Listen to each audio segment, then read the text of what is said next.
Wow. You guys, this is literally crazy. Okay, let's just dive right into this immediately because the numbers we are looking at today, they are completely off the charts, like absolutely mind-blowing. If you've been checking your stock accounts or honestly just reading any financial news headlines this week, you have definitely seen the massive explosion around JPMorgan Chase's Q1 2026 performance.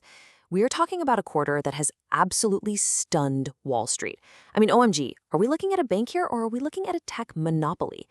Joining me today to decode this absolute monster of an earnings report is our chief investment analyst. Thank you. Let's step past all the media hype for a second and look strictly at the data. The headlines out there are loud, sure, but the numbers and the actual source filings are what actually matter for our viewers' investment decisions.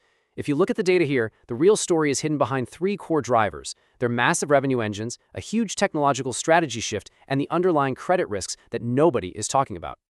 Notice the true anchor of all this market buzz. First quarter 2026 net income hit a staggering $16.5 billion. Let me repeat that, $16.5 billion in pure profit, which translates to $5.94 in earnings per share. It's proven by the numbers. This is a 13% increase year over year. Wait a minute, doctor. What does that actually mean in the real world? Like $16.5 billion in just 90 days? How is that even physically possible? That is way too complicated to just breeze past. Could you give a simple analogy for our viewers? How does a traditional bank generate that insane amount of cash so quickly? Let me break this down for you. Think of JPMorgan Chase not just as a place that holds money in a vault, but as a giant financial toll booth positioned squarely in the absolute center of the global economy. Every single time a massive corporation issues debt, every time a consumer swipes a credit card for a coffee, every time a hedge fund trades a giant block of stock, they have to pass through this toll booth. And JPMorgan, they collect a fraction of a penny or sometimes millions of dollars in advisory fees on millions of transactions every single day.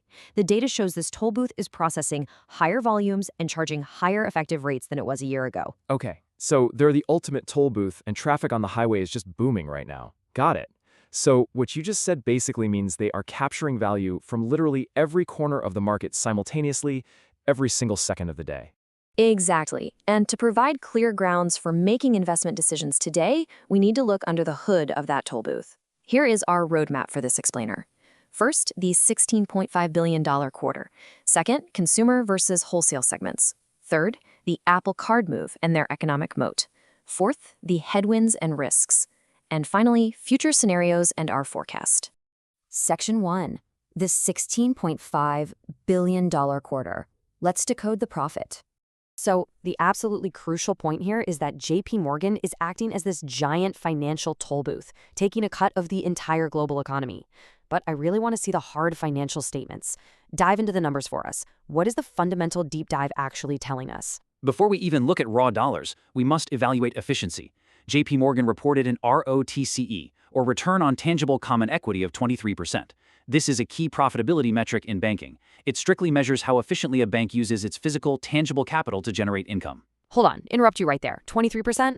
I look at a lot of bank stocks and most of them are popping champagne if they hit 12 or maybe 14% on a good day. Why does this 23% matter to our viewers' stock accounts? Because, to be completely honest, percentages on a screen don't always translate to why I should care. It matters tremendously because it proves mathematically that JPMorgan has a superior level of efficiency compared to practically all its competitors in the financial sector.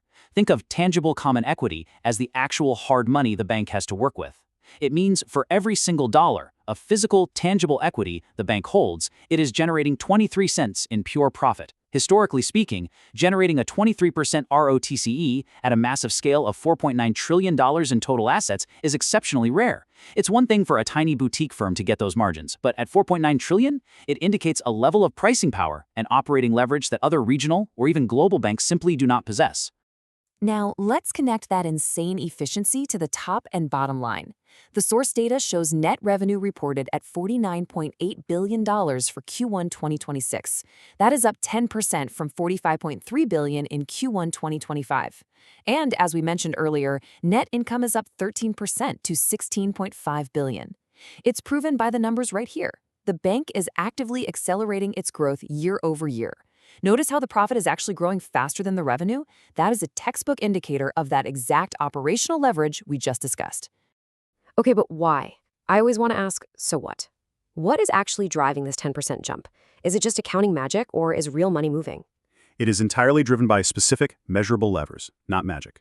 According to the Q1 filings, the primary engine here is net interest income, or NII, which is up 9% to $25.4 billion.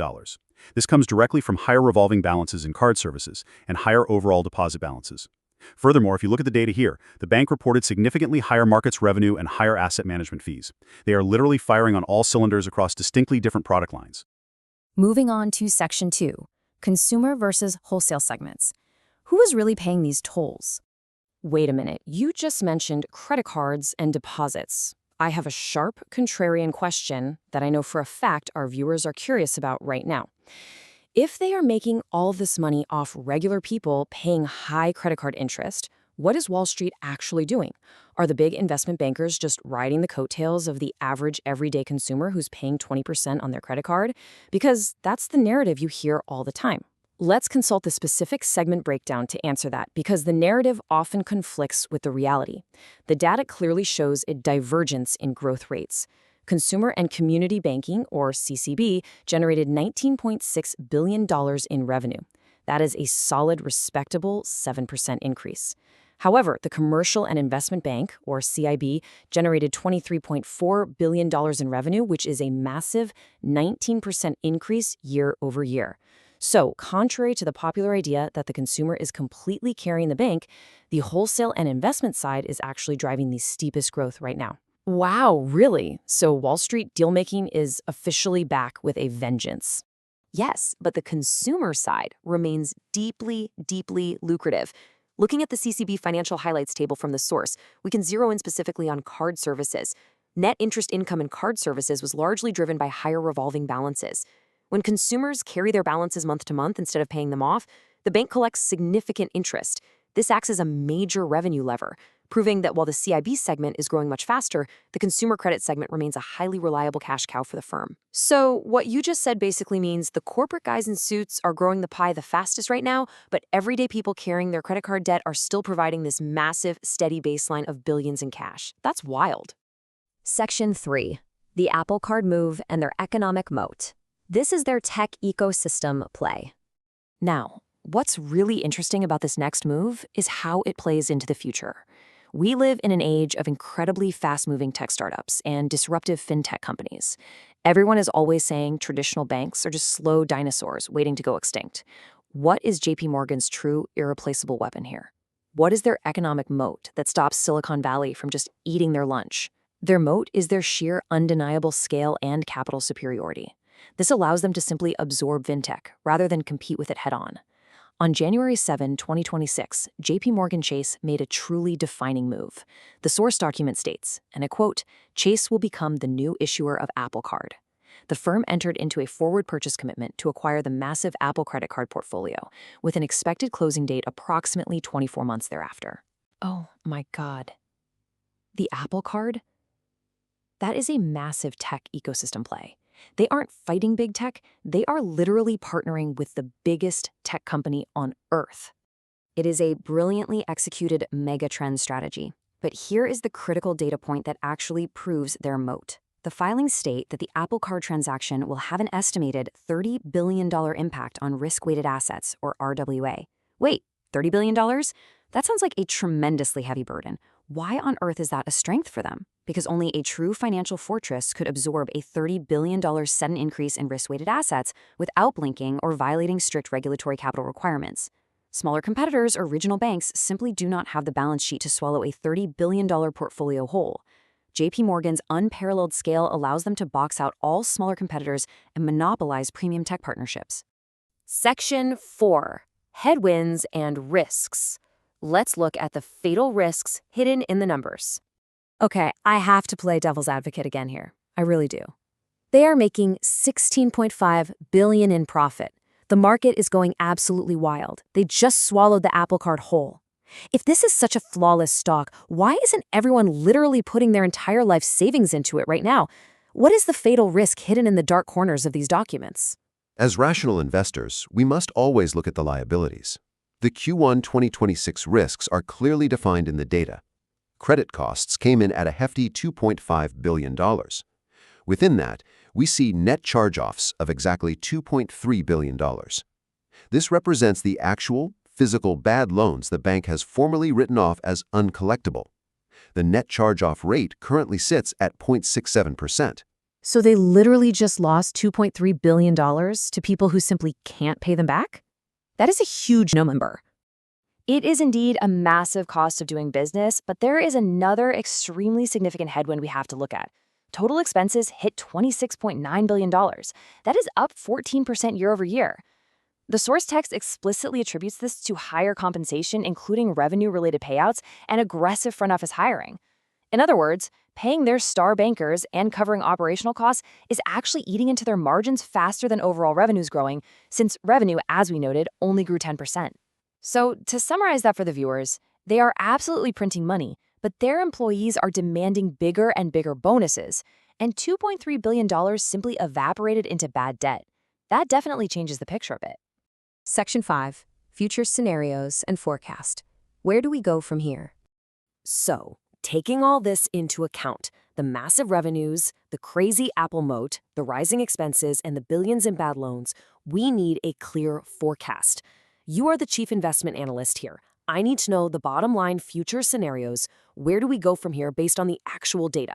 To provide clear grounds for investment decisions, I have modeled 3 strict survival scenarios based on current triggers found in the data: a neutral base case, an optimistic bull case, and a pessimistic bear case. Let's evaluate the feasibility of each one. We will start with the base case, which is the most likely future based on their current trajectory. In this neutral scenario, JPMorgan simply maintains its steady 23% ROTC. Credit costs remain stable at around $2.5 billion per quarter, meaning the consumer continues to hold up without a massive systemic wave of defaults. Furthermore, the successful integration of the Apple Card portfolio within the next 24 months proceeds without any major regulatory hiccups. Under this scenario, the bank continues to predictably print money through net interest income, and the stock price sees a steady, moderate appreciation over time. Okay, I like steady. Steady is good. But what if literally everything goes perfectly? What is the optimistic bull case? The bull case requires 2 specific preconditions or triggers to occur. First, the Apple Card transaction completely supercharges their consumer market share, creating massive, unprecedented synergies between Apple's tech ecosystem and Chase's core lending products. Second, a macroeconomic shift, specifically lower interest rates driven by central banks, alleviates pressure on the average consumer, driving that $2.3 billion in net charge-offs significantly down. If default rates drop, while Apple Card revenues compound, operating leverage explodes, and the stock valuation would aggressively re-rate much higher. Okay, now scare me. What is the absolute worst case scenario? The bear case is the pessimistic outlook where the fatal risks we discussed actually materialize. The trigger here is twofold. First, spiraling compensation pushes non-interest expenses well past the current $26.9 billion, severely degrading their 53% overhead ratio. Second, severe macroeconomic headwinds trigger a global recession, causing a massive spike in consumer loan defaults. If the net charge-off rate breaks well above that 0.67% mark, the $31.4 billion total allowance for credit losses will be rapidly depleted.